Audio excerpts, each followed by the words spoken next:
বর্তমান সরকারের যতগুলো উন্নয়ন পরিকল্পনা রয়েছে মাননীয় স্পিকার, এই উন্নয়ন পরিকল্পনাগুলোকে বাস্তবায়ন করার আ আ যদি করতে চাই আমরা সফলভাবে, তাহলে সবার আগে আমাদের irregularities গুলোকে অ্যাড্রেস করতে হবে এবং সেই মোতাবেক কাজ করতে হবে। এবং সেই লক্ষ্যেই আপনারা জানেন যে ইতিমধ্যে আমরা যেই ভাতাভোগী তালিকা রয়েছে, এই ভাতাভোগী তালিকা সব ক্ষেত্রেই বিধবা ভাতা, বয়স্ক ভাতা, প্রতিবন্ধী ভাতা থেকে শুরু করে যত ভাতাভোগী রয়েছে প্রত্যেকের তালিকাকে আমরা সংশোধন করার জন্য এমআইএস সিস্টেম, যেটা management information system, automated system, সেটাতে আমরা কাজ করছি।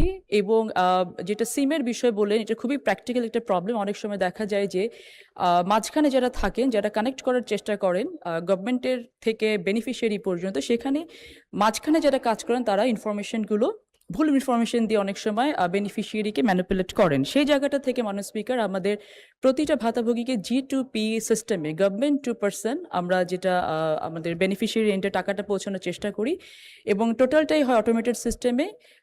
সিস্টেম থাকলেও মাননীয় স্পিকার, প্রতিটা সিস্টেমের কিছু না কিছু এরর থাকে এবং সেই সিস্টেমের এররটাকে আইডেন্টিফাই করার জন্য আমরা ইতিমধ্যে পরিবার শুমারি বা গণশুমারি যেটা বলা হয় সেটাও করছি, যেটা মাঠ পর্যায়ে গিয়ে সার্ভে করা হয়। বটম লাইন ইজ দ্যাট মাননীয় স্পিকার, যে আমরা পুরো যে বিগত সময়ের যে অনিয়মগুলো ছিল, এই অনিয়মগুলোকে অ্যাড্রেস করে এগুলোকে সমাধান করার জন্য সর্বাত্মক চেষ্টা করে ইতিমধ্যে সফলতা অর্জন করেছি এবং সেটা সফল অতি শীঘ্রই দেশের মানুষ জানতে পারবে ইনশাল্লাহ।